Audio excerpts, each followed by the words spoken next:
Hello जी, कैसे हो सारे? दिस इज लक्ष्य। तो हम आ चुके हैं हमारे ओएस के लेक्चर नंबर 16 पर और आज हम डिस्कस करने वाले हैं बहुत ही इंपॉर्टेंट टॉपिक्स। बहुत ही इंपॉर्टेंट के साथ साथ बहुत ही इंटरेस्टिंग टॉपिक्स। पिछली वीडियो में हमने शुरू किया था कंकरेंसी का मॉड्यूल, जिसके अंदर हम थ्रेड्स के बारे में पढ़ रहे थे, थ्रेड्स की सिंक्रोनाइजेशन के बारे में पढ़ रहे थे। ठीक है, थ्रेड्स प्रोसेस को थ्रेड्स में डिवाइड करते हैं, डिवाइड करके वो कैसे एग्जीक्यूट होती है, हमने थ्रेड्स बनाई थी पिछली ही वीडियो में। ठीक है, तो हम इस वीडियो में हम डिस्कस करेंगे कि जब थ्रेड हम बना लेते हैं, एक प्रोसेस को थ्रेड में डिवाइड कर लेते हैं और जब वो वर्क कर रही होती हैं, तो इससे क्या प्रॉब्लम अराइज़ होती है, ठीक है? किस तरीके से प्रॉब्लम अराइज़ होती है? क्रिटिकल सेक्शन क्या होता है, ठीक है? और क्रिटिकल सेक्शन की प्रॉब्लम को बेसिकली एड्रेस एड्रेस करते हैं, ठीक है? सारे टर्म्स अभी हम डिस्कस करेंगे, ठीक है? उससे पहले मैं आपसे एक चीज़ डिस्कस करना चाहूँगा कि जो आप लिखते हो ना काउंट, हम नॉर्मल सी प्लस प्लस में लिखते हैं काउंट प्लस प्लस, जिसका मतलब होता है count equal to count plus 1, right? तो आपने तो लिख दिया count equal to count plus 1, but actually ये कर्नेल साइड पे बोलूँ या फिर मैं बोलूँ कि सीपीयू लेवल पे ये किस तरीके से प्लस प्लस हो रहा होता है, वो बताता हूँ आपको। ये जो काउंट प्लस प्लस है बेसिकली, ये मैं अगर मशीन कोड की लैंग्वेज में बोलूँ, तो सबसे पहले क्या होता है कि सबसे पहले एक टेम्प वेरिएबल बनता है, ठीक है? उसके अंदर जो करंट काउंट की वैल्यू है वो +1 स्टोर होती है। उसके बाद जो एक्चुअल काउंट है वो टेम्प से रिप्लेस होता है, ठीक है? तो मैं बोल सकता हूँ ये पर्टिकुलर काउंट प्लस प्लस है, जो आपको दिखता है सामने, ये काउंट प्लस प्लस नहीं है। इसके अंदर एक वेरिएबल आल्सो इन्वॉल्वड होता है, टेम्परेरी वेरिएबल, ठीक है? वो ये मैं क्यों डिस्कस कर रहा हूँ, वो अभी हम समझते हैं, ठीक है? तो this video sponsored by coding ninjas, India's leading coding education platform. बहुत सारी प्रोडक्ट बेस्ड कंपनी जैसे कि अमेजॉन, अडोबी, कॉमवर्ल्ट अपने टेक्निकल इंटरव्यूज में फोकस करती हैं ओएस वाले पार्ट पर। तो इन इंटरव्यूज को क्लियर करने के लिए आपका ओएस वाला पार्ट बहुत ज़्यादा स्ट्रांग होना चाहिए। सो कोडिंग निंजास को प्रोवाइड करता है comprehensive and in depth course, जो कि इन सारे कंसेप्ट को अच्छे से कवर करता है। उसके अलावा जितने भी थ्योरेटिकल कंसेप्ट्स हैं वो सारे लिनक्स ऑपरेटिंग सिस्टम को मैप करके सिखाए जाते हैं। कोर्स के साथ साथ आपको one on one doubt session भी प्रोवाइड किया जाता है। उसके अलावा जो फैकल्टी आपको पढ़ाएंगे वो इनविडिया, माइक्रोसॉफ्ट जैसी बड़ी बड़ी कंपनीज से हैं। उसके अलावा मैं बोलूँ तो इस कोर्स में आपको 12 आवर से ज़्यादा का कंटेंट मिलेगा, 150 से ज़्यादा प्रॉब्लम्स आप सॉल्व करेंगे, 12 से ज़्यादा आप प्रोजेक्ट्स में हैंड्स ऑन करेंगे। उसके अलावा कोडिंग निंजास पे आपको बहुत सारे different different computer science related courses मिल जाएंगे। अगर आप इंटरेस्टेड है पेड कोर्सेज में तो लिंक मैं डिस्क्रिप्शन में डाल दूंगा, जिससे आपको मैक्सिमम अवेलेबल डिस्काउंट मिल जाएगा। Thank you. अब एक और एग्जांपल लेते हैं। यार आप सबने आधार कार्ड बनवाया है अपना, राइट? ठीक है, नहीं बनवाया तो बनवा लो जाके, बहुत इंपॉर्टेंट है। ये मेरे पास मान लेते हैं ये आधार सेंटर है, ठीक है? आधार सेंटर है, ठीक है? और ये मेरे पास ABCD करके मान लो बहुत सारे आधार के ऑफिसेज हैं, ठीक है? आधार ऑफिस वो जहाँ पे आप जाके आधार की डिटेल्स बेसिकली ऐड कराते हो या कोई नया आधार कार्ड ऐड होता है, ठीक है? कोई नया सिटीजन रजिस्टर होता है तो, ठीक है? तो मैं बोल सकता हूँ यहाँ पर ना एक काउंट वेरिएबल है और ये काउंट वेरिएबल ना टोटल इंडिया के कितने सिटीजन है कि जितनों का आधार आधार कार्ड बना हुआ है उसका काउंट मेंटेन कर रहे हैं, ठीक है? अब आप ध्यान से देखो कि जो ये पर्टिकुलर आधार सेंटर है, ये तो आधार सेंटर जो एक मेन हेडक्वार्टर की बात कर रहा हूँ, ये एक डेटाबेस है, ठीक है? ये डेटाबेस है, मतलब इसके बाद डेटाबेस होगा जहाँ पे सारी चीज़ें स्टोर्ड हो रही होंगी, ठीक है? अब आधार सेंटर जो बेसिकली ये आधार ऑफिस है, वो ये भी इसमें कुछ अपडेट कर रहा होगा, बी भी कुछ अपडेट कर रहा होगा, डी भी कुछ अपडेट कर रहा होगा, ऐसे सी भी अपडेट कर रहा होगा। और वो क्या अपडेट कर रहा होगा? अब मान लो कि लोग तो यहाँ भी आ रहे हैं, ठीक है? लोग यहाँ भी आ रहे हैं, लोग बेसिकली यहाँ भी आ रहे हैं। अब ये भी थोड़ी-थोड़ी देर में बोलता है कि भाई काउंट जो है ना, काउंट प्लस प्लस कर दो। ये भी थोड़ी-थोड़ी देर में बोलता है काउंट जो है प्लस प्लस कर दो। ऐसे ही सिमिलरली सारे ही बोलते हैं कि भाई काउंट प्लस प्लस कर लो। अब मैं बोल सकता हूँ कि जो एक पर्टिकुलर डेटाबेस है, ये जो डेटाबेस है, ठीक है? ये जो डेटाबेस है, ये बेसिकली एक शेयर्ड रिसोर्स है। शेयर्ड रिसोर्स मतलब जितनी भी ये थ्रेड्स हैं, मैं इनको थ्रेड्स बोल रहा हूँ। जितनी भी ये थ्रेड्स हैं, वो बेसिकली इस शेयर्ड रिसोर्स पे जाके चीज़ें अपडेट करती हैं, ठीक है? अभी हमने पढ़ा था कि हम एक प्रोसेस को इंडिपेंडेंट पाथ्स में डिवाइड कर देते हैं, right? Independent execution of path में। यानी कि वो दोनों executed basically mutually exclusive path है। बट क्योंकि वो एक प्रोसेस का पार्ट है, तो ऐसे कुछ एरियाज़ हो सकते हैं आपके कोड के अंदर जहाँ पर वो दोनों तीनों थ्रेड्स एक ही जगह पे काम कर रहे हों या एक ही डेटा पे काम कर रहे हों या एक ही जगह पे राइट कर रहे हों, ठीक है? एक ही डेटाबेस को अपडेट करने की कोशिश कर रहे हों। वही वाला सिनेरियो हमारे पास यहाँ पर है। अब इमेजिन कि मान लो अभी अभी मान लो करंट काउंट मेरा 11 था, ठीक है? और आधार ए से रिक्वेस्ट आती है कि एक सिटीज़न ऐड हुआ है। अब बेसिकली आप 11 प्लस कर दो यानी कि 12 कर दो इसको। तो अब यहाँ पर डेटा सेंटर में जब ये रिक्वेस्ट आई होगी, ठीक है? उसी पॉइंट पे मान लो जब काउंट 11 था, उसी पॉइंट पे बी ने भी ये रिक्वेस्ट भेज दी, ठीक है? कि बी ने बोला कि भाई काउंट प्लस कर दो। अब इन दोनों की रिक्वेस्ट को कैसे कैटर करेंगे, ठीक है? कैसे कैटर करेंगे हम कि भाई मान लो मैं पहले ए की रिक्वेस्ट लेता हूँ, ए की पहले आई थी मान लो। तो यहाँ पे जो काउंट प्लस की कॉल होगी, जो काउंट प्लस का कोड होगा, वो कैसे वर्क करेगा? पहले एक टेम्प वेरिएबल बनेगा, ठीक है? उसके अंदर करंट काउंट +1 कॉल होगा, ठीक है? तो मैं बोल सकता हूँ यहाँ पर और फिर टेम्प के अंदर स्टोर हो जाएगा। करंट काउंट कितना था? 11 तो 11 + 1 कितना हो गया? मेरे पास 12 हो गया। करंट काउंट 12 होगा, ठीक है?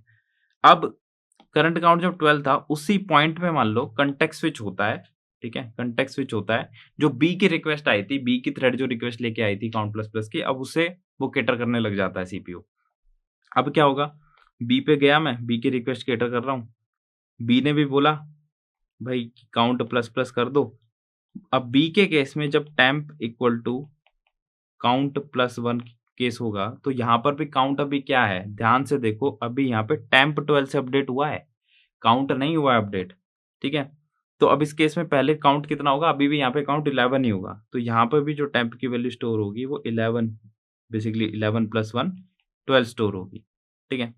अब आप ध्यान से देखो दोनों जगह हालाँकि 2 अपडेशन की रिक्वेस्ट थी ये, दोनों अपडेट होनी चाहिए थी, बट दोनों ना होकर यहाँ पे क्या हो रहा है, ये भी 12 से अपडेट हो रहा है, ये भी 12 से अपडेट हो रहा है। अब फर्दर मान लो कॉन्टेक्स्ट स्विच होके वापस ए पे आता हूँ, तो यहाँ पे क्या होगा काउंट इक्वल टू टेम्प हो जाएगा, यानी काउंट 12 हो गया। सिमिलरली यहाँ भी काउंट इक्वल टू टेम्प हो जाएगा। यानी कि 2 रिक्वेस्ट होने के बावजूद फाइनल काउंट मेरा 12 ही रहता है। क्या ये सही चीज़ है? ये सही चीज़ बिल्कुल भी नहीं है। एक सिटीज़न की रिक्वेस्ट जो प्लस की रिक्वेस्ट थी, मैं लॉस्ट ही कर गया हूँ, ठीक है? अब इस प्रॉब्लम को मैं बोलता हूँ जो ये बेसिकली डेटा इनकंसिस्टेंसी की प्रॉब्लम आ रही है, ये है रेस कंडीशन। अब मान लो कि अभी तो ए और बी से रिक्वेस्ट आई थी, ए और बी से रिक्वेस्ट आई थी। अब मान लो डी से भी, सी से भी, इन तीनों से साथ में रिक्वेस्ट आ रही होती, साथ में रिक्वेस्ट आई और अपडेट हो रहा है सिर्फ 1, ठीक है? यानी कि आइडियली अगर चारों से एक-एक रिक्वेस्ट आई है, तो ये टोटल वैल्यू 15 होनी थी, बट 15 ना होके ये वैल्यू हो रही है मान लो 12-13 ही, ठीक है? तो इस चक्कर में हमारे पास लॉस्ट हो जा रहा है, हमारा डेटा जो है इनकंसिस्टेंट हो जा रहा है, हम रिलाय नहीं कर पा रहे हैं। मल्टी थ्रेडेड तो बना दिया हमने अपना कोड, बट हम रिलाय नहीं कर पा रहे, जो वो कोड बेसिकली फाइनल कर रहा है, एग्ज़ीक्यूट कर रहा है। तो अब ये मैं आपसे प्रॉब्लम क्यों डिस्कस कर रहा हूँ? क्योंकि जो ये पर्टिकुलर डेटाबेस है ना, ये है मेरा क्रिटिकल सेक्शन, ठीक है? Critical section. और जो ये कंडीशन हो रही थी, जो इनकंसिस्टेंट डेटा जनरेट हो रहा था, कभी बेसिकली मान लो चारों साथ में रिक्वेस्ट आ रही है, तो कभी 12 आ जाएगी आंसर, कभी 13 आ जाएगा, क्योंकि कॉन्टेक्स्ट स्विचिंग की वजह से कुछ ना कुछ डेटा लॉस हो जाएगा। इसको मैं बोल रहा हूँ रेस कंडीशन, ठीक है? अब क्रिटिकल सेक्शन हमें समझ आ गया। ऐसा सेक्शन बेसिकली ऐसा सेगमेंट ऑफ कोड, आपका कोड का ऐसा हिस्सा जहां पर मल्टीपल थ्रेड्स आके एक साथ काम करती हैं, क्योंकि वो एक शेयर्ड रिसोर्स है, ठीक है? वो एक नाम भी ऐसा रखा है हमने क्रिटिकल सेक्शन कि वो एक शेयर्ड रिसोर्स है। वो इतना ज़्यादा क्रिटिकल है, उसका डेटा अपडेशन होना इतना ज़्यादा क्रिटिकल है, इतना ज़्यादा हमें केयरफुली उसे अपडेट करना है कि अगर हमने नहीं किया तो डेटा इनकंसिस्टेंसी आ जाएगी। इसलिए मैं उसको क्रिटिकल सेक्शन बोलता हूँ और इस प्रॉब्लम को जो ये प्रॉब्लम अराइज़ हो रही है ना, बेसिकली इनकंसिस्टेंट डेटा अराइज़ होने की, ठीक है? इसको मैं बोलता हूँ रेस कंडीशन। रेस कंडीशन अगर हो गई यानी कि एक से ज़्यादा थ्रेड जो है रेस कर रही हैं आपस में, ठीक है? क्योंकि जो डेटा जनरेट हो रहा है वो बेसिकली इनएप्रोप्रिएट है, ठीक है? इनकंसिस्टेंट है, रिलाय नहीं कर सकते हम इस पे, तो इसको मैं रेस कंडीशन कह रहा हूँ। अगर मैं इसकी डेफिनिशन पे जाऊँ दोनों की, नोट्स में चलते हैं सीधा। तो बेसिकली क्रिटिकल सेक्शन ऐसा सेक्शन है जहाँ पर बेसिकली जो मेरा ऐसा कोड रखा हुआ है जो जहाँ पे शेयर्ड रिसोर्स है, कुछ कॉमन वेरिएबल्स हो सकते हैं, फाइल्स हो सकती हैं, और जो ऑपरेशन है वो राइट ऑपरेशन हो रहा है उन पर। ठीक है? और कंकरेंटली बहुत सारी थ्रेड उस पे काम कर रही हैं, ठीक है? इसको मैं क्रिटिकल सेक्शन बोल रहा हूँ सिंपली। अब क्रिटिकल सेक्शन मेरे पास है, ठीक है? बहुत सारी थ्रेड काम कर रही हैं उस पे, ठीक है? तो इससे मेजर इश्यू क्या हो रहा है, वो रेस कंडीशन का इश्यू है, ठीक है?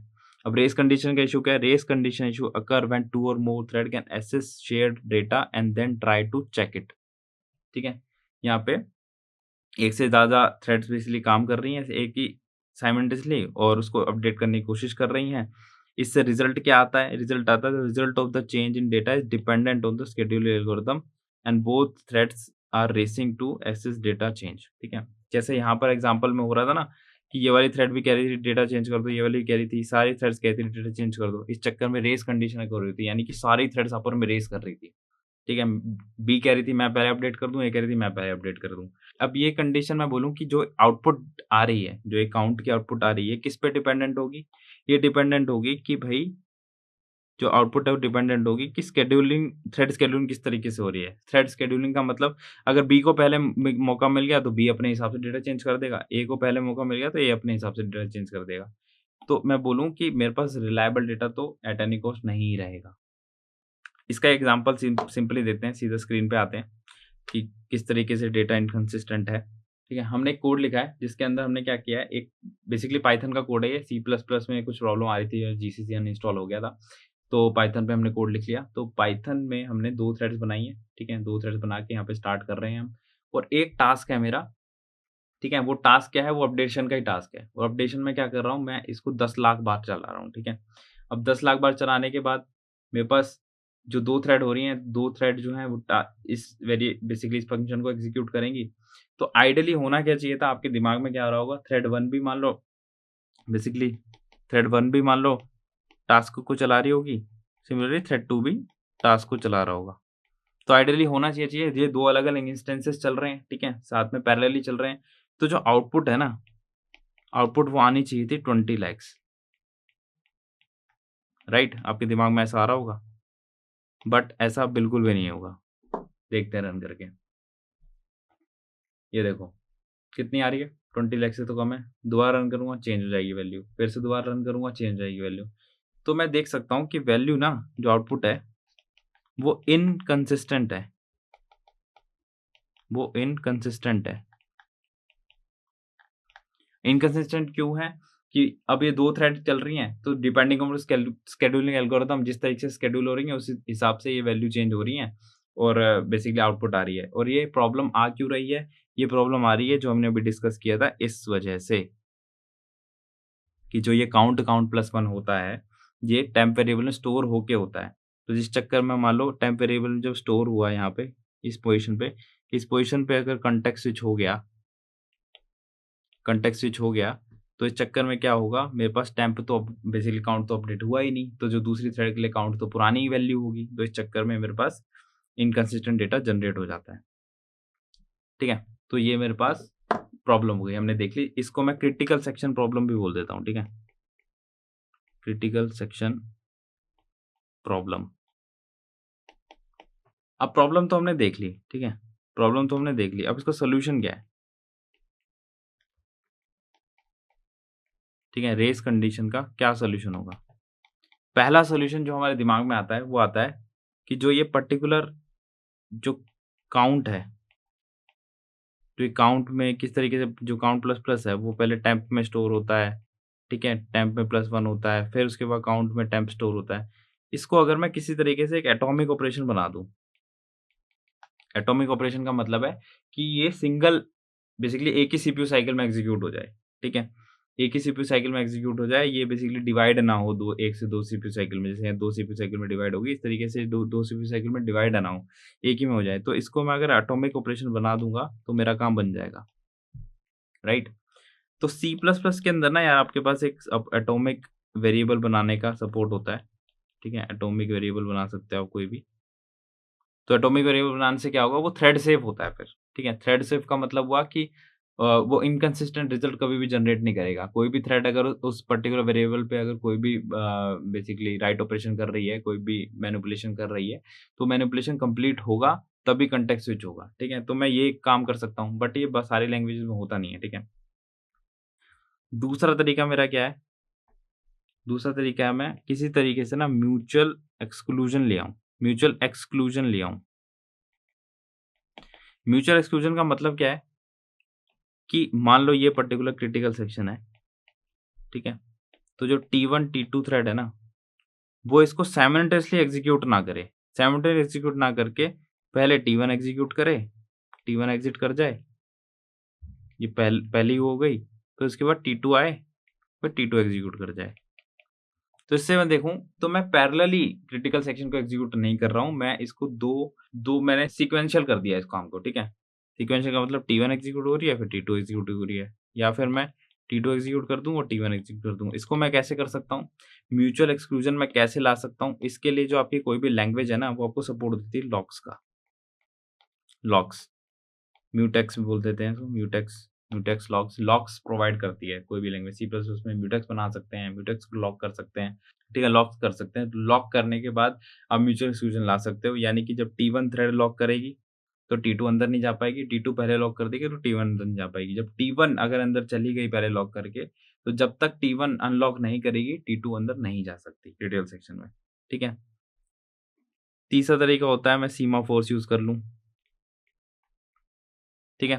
सबसे पहले हम लिखते हैं कि यार ये जो लॉक्स वाले सोल्यूशन है, ये म्यूचुअल एक्सक्लूजन है, ये कैसे काम करता है। जो अभी हमने एग्जांपल दिया था उसी पे हम लॉक वाले सोल्यूशन बेसिकली लगाते हैं और देखते हैं कैसे चलता है वो।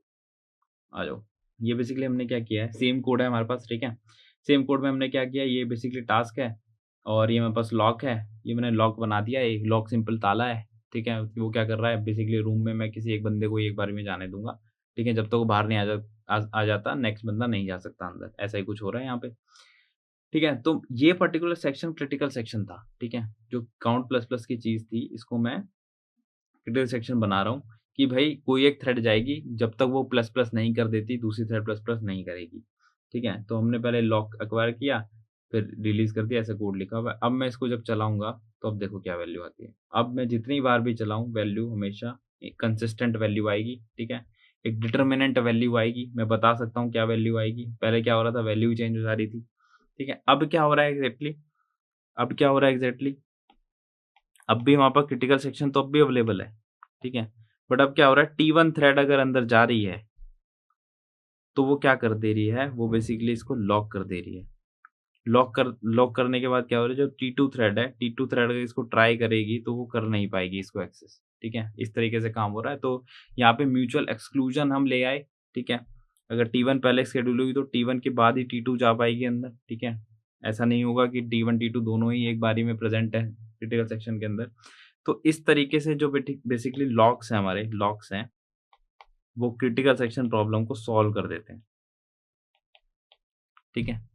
तो इस तरीके से हमने देखा एग्जाम्पल के थ्रू, ठीक है। चलिए आगे बढ़ते हैं। अब लॉक्स तक तो हम पहुंच गए, लॉक्स को थोड़ा बाद में दोबारा से कंटिन्यू करेंगे, बट उससे पहले हम समझते हैं कि क्या ये लॉक्स, ये सीमाफोर, इस टाइप की जो बड़ी बड़ी टर्म्स आप बेसिकली बोल रहे हो, उससे बेटर हम एक फ्लैग ना यूज कर लें, ठीक है। सिंपली बेसिकली क्रिटिकल सेक्शन में मेरे पास दो थ्रेड्स को अगर मैं शेड्यूल करना है तो सिंपल एक फ्लैग यूज कर लेता हूँ, ठीक है।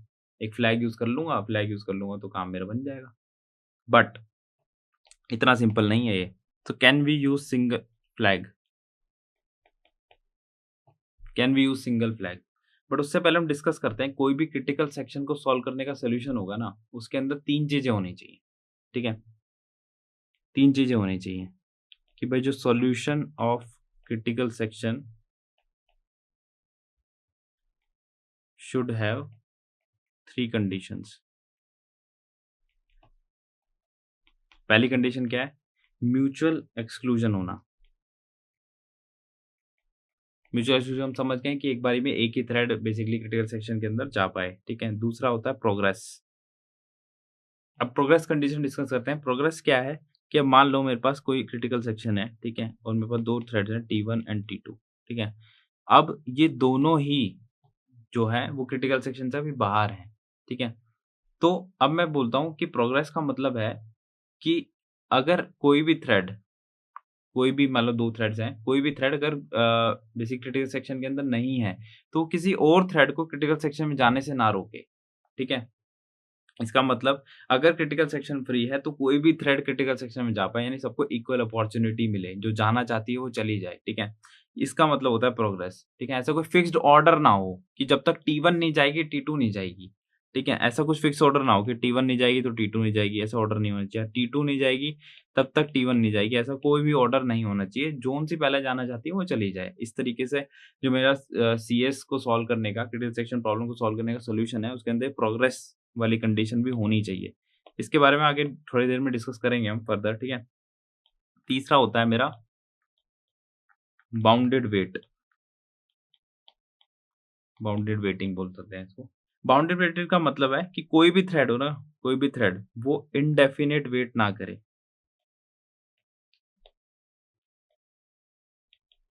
इंडेफिनिट वेटिंग ना करेगा क्या मतलब है कि ऐसा ना हो मेरे पास मान लो 3-4 थ्रेड्स हैं, तो 3-4 थ्रेड्स में से 4 थ्रेड्स में से 3 को तो मौका मिल रहा है क्रिटिकल सेक्शन में जाने का, बट एक थ्रेड है T1 उसको मौका ही नहीं मिल रहा है क्रिटिकल सेक्शन में जाने का। यानी कि एक टाइम बाउंड होना चाहिए कि इस पर्टिकुलर टाइम के बाद एक कोई प्रोसेस है वो या थ्रेड है, वो क्रिटिकल सेक्शन में घुस ही जाएगी, क्रिटिकल सेक्शन में चली ही जाएगी, उसको एंट्री मिल ही जाएगी, ठीक है? तो एक हार्ड स्टॉप होना चाहिए, ठीक है? कि कोई पर्टिकुलर थ्रेड कितना ज़्यादा वेट कर सकती है। तो इंडेफिनिट वेटिंग नहीं होनी चाहिए, ठीक है? और कोई लिमिटेड वेटिंग टाइम होना चाहिए इसका मतलब।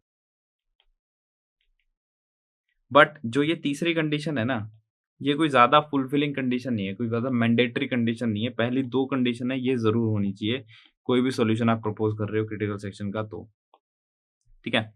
अब हम वापस से आते हैं इस क्वेश्चन पे कि can we use single flag? क्या हम सिंगल फ्लैग यूज़ कर सकते हैं? ठीक है? क्या हम सिंगल फ्लैग यूज़ कर सकते हैं? सिंगल फ्लैग सॉल्यूशन कि क्रिटिकल सेक्शन का कोई सिंगल फ्लैग सॉल्यूशन देने की कोशिश करते हैं।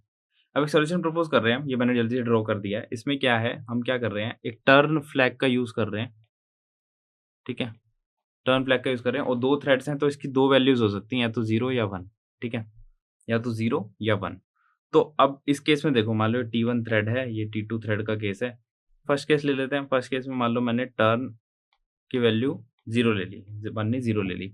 अब 0 लेने के केस में क्या होगा कि मान लो T1 थ्रेड के केस में आऊँगा मैं, तो 0 होगा, 0 is not equal to 0 but 0 तो इक्वल टू 0 है, तो ये फ़ॉल्स कंडीशन हो जाएगी, ये फ़ॉल्स होगी तो ये क्रिटिकल सेक्शन में घुस जाएगा।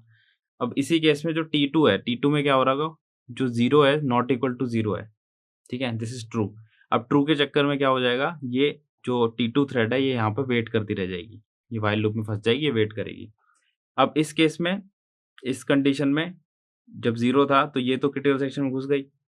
यानी कि मैंने ये चीज़ अचीव कर ली कि एक बारी में एक बेसिकली थ्रेड जो है क्रिटिकल सेक्शन में एंटर कर गई है, ठीक है? क्योंकि दूसरी थ्रेड तो यहाँ वेट कर रही है, ठीक है? अब उसके बाद क्या होगा, टर्न इक्वल टू 1 हो जाएगा, क्रिटिकल सेक्शन काम हो चुका है, टर्न इक्वल टू 1 होगा, जब टर्न 1 होगा तो 1 is not equal to 1 that is false. अब फॉल्स होने के चक्कर में इधर मैं सी क्रिटिकल सेक्शन में T2 की एंट्री हो जाएगी और T1 तो यहाँ से एग्ज़िट हो गया था, T2 की इधर एंट्री हो गई।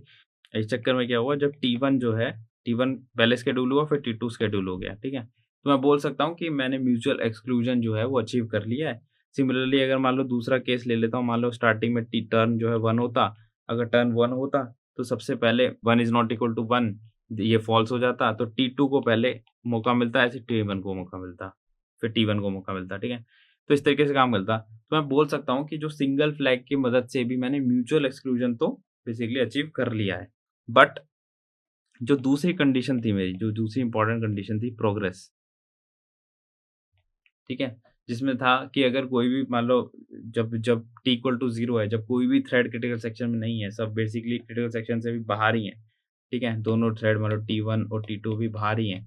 तो इस केस में क्या है कि जोन-सी भी पहले जाना चाहे वो जा सकती है, राइट? बट अगर आप ध्यान से देखोगे कि टर्न की वैल्यू अगर 0 होती है तो एक फिक्स्ड ऑर्डर आ रहा है कि भाई पहले T1 ही जाएगी फिर T2 जाएगी। अगर टर्न की वैल्यू इनिशियली 1 होगी यानी कि इनिशियल वैल्यू पे डिपेंड कर रही हैं चीज़ें। ऐसा नहीं है कि मान लो T1, T2 दोनों थ्रेड हैं, तो अभी तो दोनों क्रिटिकल सेक्शन से बाहर ही हैं। तो इस केस में basically they are free to make choice, ठीक है? कि कोई भी थ्रेड अंदर जा सकती है, ऐसा कुछ भी नहीं है यहाँ पे, ठीक है? एक फिक्स्ड ऑर्डर आ रहा है यहाँ पे। मैं बोल सकता हूँ एक फिक्स्ड ऑर्डर आ रहा है। तो इस चक्कर में बोल सकता हूँ कि जो ये प्रोग्रेस वाली कंडीशन है, ये तो फुलफ़िल नहीं हुई। तो मैं बोल सकता हूँ जो बेसिकली सिंगल फ्लैग का सॉल्यूशन है, वो एक राइट सॉल्यूशन नहीं है, सही सॉल्यूशन नहीं है। म्यूचुअल एक्सक्लूजन तो मिल गया है बट एक फिक्स्ड ऑर्डर में मिला है, तो दैट इज़ नॉट गुड, ठीक है? कि कोई भी प्रोसेस जो बेसिकली प्रोग्रेस कंडीशन थी, वो फुलफ़िल ही नहीं हुई कि कोई कोई भी प्रोग्रेस जो क्रिटिकल सेक्शन में फ्रीली एंटर कर पाए। कोई कोई सीक्वेंस नहीं होनी चाहिए फिक्स्ड, राइट? तो इसी का ही इम्प्रूव्ड सॉल्यूशन ना, तो ये जो सिंगल फ्लैग सॉल्यूशन है, जो कि एक कंप्लीट सॉल्यूशन नहीं है, इसी की इम्प्रूवमेंट करी गई, ठीक है? इसकी इम्प्रूवमेंट करी और एक सॉल्यूशन बनाया, इसको हम बोलते हैं पीटरसन सॉल्यूशन। पीटरसन सॉल्यूशन, तो मिस्टर पीटरसन ने ये इंट्रोड्यूस किया सबसे पहले। तो हम डिस्कस कर लेते हैं पीटरसन सॉल्यूशन। अब पीटरसन सॉल्यूशन में क्या कर रहे हैं हम, पीटरसन सॉल्यूशन में क्या कर रहे हैं, ठीक है? हमारे पास फ्लैग तो अभी भी है, इसको हम एक एरे बना रहे हैं फ्लैग को भी, ठीक है? डिस्कस करेंगे क्यों। इसके बाद हमने एक टर्न वेरिएबल ले लिया। तो फ्लैग क्या कर रहा है, फ्लैग इंडिकेट कर रहा है कि कोई particular process, if a process is ready to enter to the critical section, ठीक है? मैं लिख देता हूँ, ठीक है?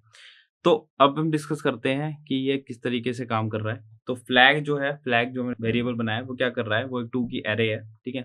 इसमें ये इंडिकेट कर रही है if a thread is ready to enter the critical section, कि वो रेडी है कि नहीं।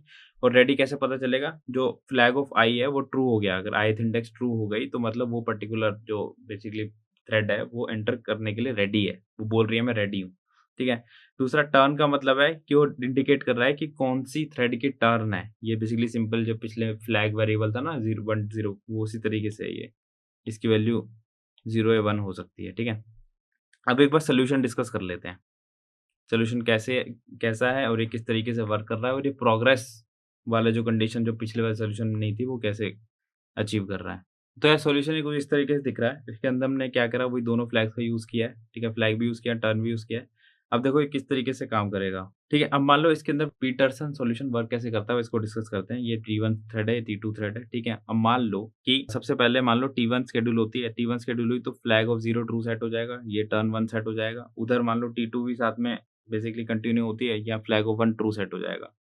अगर फ्लैग 1 ट्रू सेट हो गया, इस केस में कॉन्टेक्स्ट स्विच होके मैं व्हाइल पे आया, तो यहाँ पे इस अभी के केस में टर्न इक्वल टू 1 है और फ्लैग ऑफ 1 अगर ट्रू है, मैं अभी इस पोजीशन पे हूँ, ठीक है? फ्लैग ऑफ 1 अगर ट्रू है, तो ये वाली जो T1 थ्रेड है वो वेट करेगी और वेट करने के बाद यहाँ पे ये 0 हो जाएगा, ये T ऑफ 0 इधर से ट्रू ही है, तो क्रिटिकल सेक्शन में T2 पहले एंटर कर जाएगी। सिमिलरली अगर दूसरी कंडीशन देखोगे, मान लो फ्लैग ऑफ 1 ट्रू सेट होता है, टर्न 0 सेट होता है, ठीक है? और इस कंडीशन पे मैं देखूँगा और यहाँ पे इस पोज़ीशन पे मान लो कॉन्टेक्स्ट स्विच होता है, फ्लैग ऑफ 0 क्योंकि ट्रू है, ठीक है? तो T2 जो है T2 वेट पे सेट हो जाएगी, ठीक है? T2 वेट चली जाएगी और T1 अंदर क्रिटिकल सेक्शन के एंटर हो जाएगी। तो इस केस में मैं देख सकता हूँ म्यूचुअल एक्सक्लूजन तो यहाँ पे मेंटेन हो ही रहा है। उसके अलावा जो प्रोग्रेस कंडीशन थी मेरी, ठीक है? प्रोग्रेस कंडीशन मेरी क्या थी कि अगर मैं कोई फिक्स्ड कोई एक किसी वेरिएबल पे डिपेंड होके कोई फिक्स्ड बेसिकली सीक्वेंस नहीं होना चाहिए कि पहले T1 एग्जीक्यूट हो पाएगी या T2 एग्जीक्यूट हो पाएगी। यहाँ पे ऐसा कुछ नहीं है कि जब दोनों ही थ्रेड क्रिटिकल सेक्शन में नहीं होंगी, T1 T2 दोनों ही क्रिटिकल सेक्शन में नहीं होंगी, तो डिपेंडिंग अपॉन किस तरीके से सीपीयू शेड्यूल कर रहा है, ठीक है?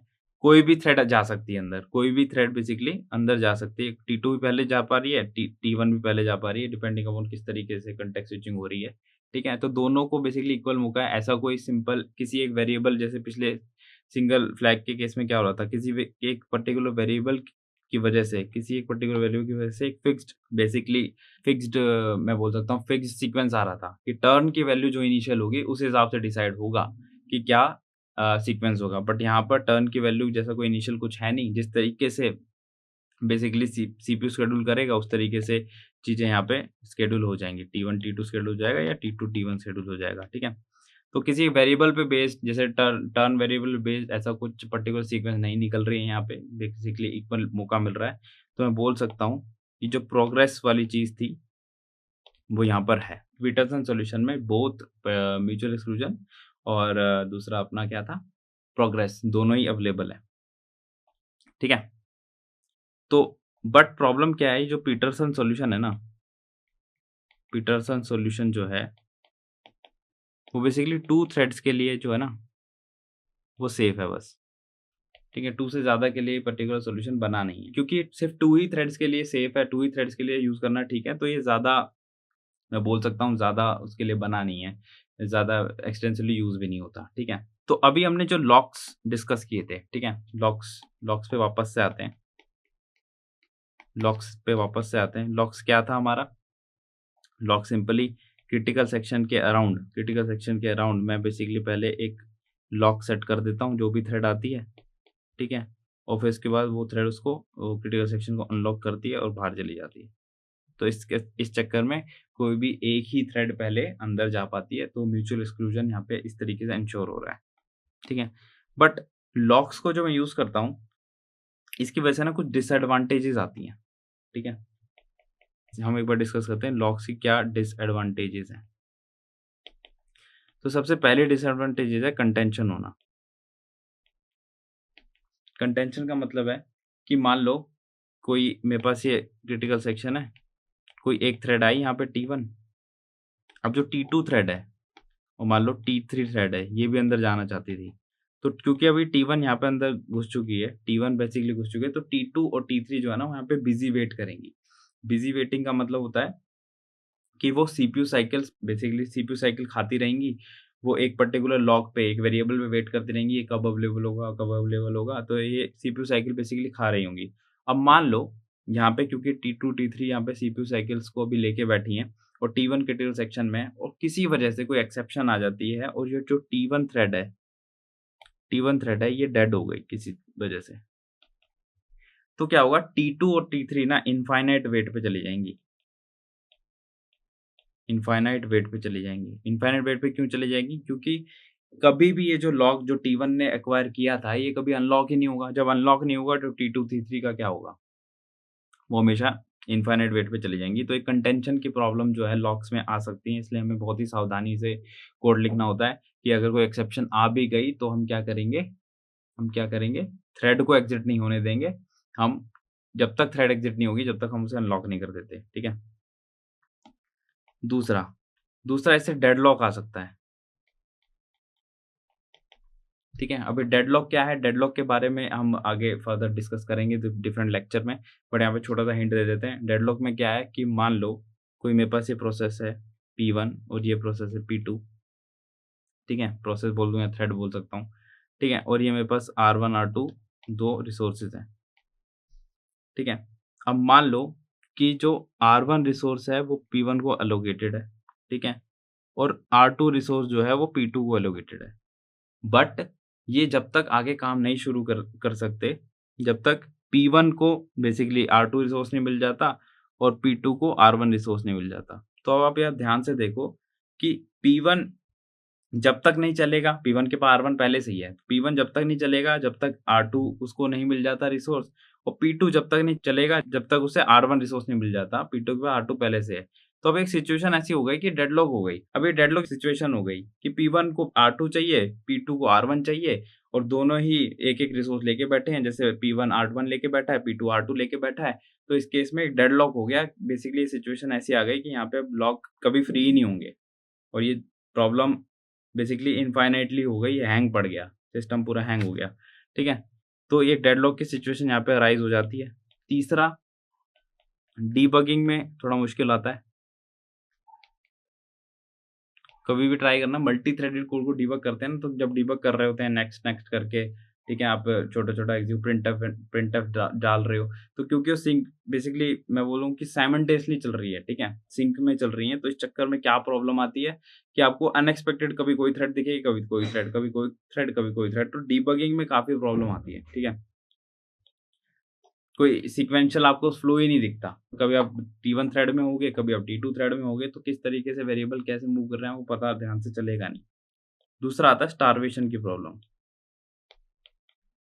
स्टार्वेशन की प्रॉब्लम क्या है? अब मान लो क्रिटिकल सेक्शन जो है, उस पे जो लॉक है, वो किसी लो प्रायोरिटी थ्रेड ने ले लिया। लो प्रायोरिटी थ्रेड ने लॉक एक्वायर कर लिया। अब क्रिटिकल सेक्शन पे लो प्रायोरिटी थ्रेड ने बेसिकली एक्वायर करके बैठी है, वो बेसिकली लो प्रायोरिटी थ्रेड जो है क्रिटिकल सेक्शन में है, पर उसी टाइम मान लो कोई हाई प्रायोरिटी थ्रेड आ गई। हायर प्रायोरिटी थ्रेड आ गई। तो अब हायर प्रायोरिटी थ्रेड सीएस पे क्रिटिकल सेक्शन पे जब तक लॉक एक्वायर नहीं कर सकती, जब तक उसके अंदर नहीं घुस सकती, जब तक लो प्रायोरिटी जॉब वहाँ से निकल नहीं जाती। तो बेसिकली इस तरीके से हायर प्रायोरिटी जॉब जिसकी प्रायोरिटी हाई है, वो तब भी स्टार्व कर रही है यहाँ पे। तो यानी कि स्टार्वेशन की सिचुएशन यहाँ पे बनी हुई है। ठीक है? तो हमने 3 सॉल्यूशन बेसिकली डिस्कस करे कि पहले हमने डिस्कस करा कि बेसिकली क्रिटिकल सेक्शन क्या है, क्रिटिकल सेक्शन प्रॉब्लम क्या है, रेस कंडीशन क्या है। फिर हमने सोचा कि रेस कंडीशन कैसे हटा सकते हैं। हमने देखा कि भाई एटॉमिक ऑपरेशन बना लें इस तरीके से, या फिर म्यूचुअल एक्सक्लूजन सॉल्व करें लॉक्स के द्वारा, ठीक है? सीमाफोर्स का यूज़ कर सकते हैं, इसके बारे में हम आगे पढ़ेंगे। हमने देखा कि जो एक सिंगल फ्लैग वेरिएबल किस तरीके से क्या सॉल्व कर पाता है। सिंगल फ्लैग वेरिएबल सॉल्व नहीं करता क्योंकि उसके अंदर प्रोग्रेस वाली कंडीशन फुलफिल नहीं होती क्रिटिकल सेक्शन सॉल्व करने की। उसके बाद हमने पीटरसन सॉल्यूशन पढ़ा, तो पीटरसन सॉल्यूशन काफ़ी बेसिक सॉल्यूशन है, ठीक है? मैं बोल सकता हूँ क्लासिक सॉल्यूशन है। फिर हमने लॉक्स देखे, लॉक्स कैसे एक्वायर करते हैं, लॉक्स का कोड भी देखा हमने, ठीक है? लॉक्स की क्या डिसएडवांटेज होती हैं, ये भी देखा। अब नेक्स्ट लेक्चर में हम डिस्कस करेंगे कि कंडीशनल वेरिएबल क्या है, सीमाफोर्स क्या है, उसके भी एग्ज़ाम्पल डिस्कस करेंगे, ठीक है? तो इस लेक्चर को यहीं पे खत्म करते हैं, मिलते हैं नेक्स्ट लेक्चर पे, गुड बाय।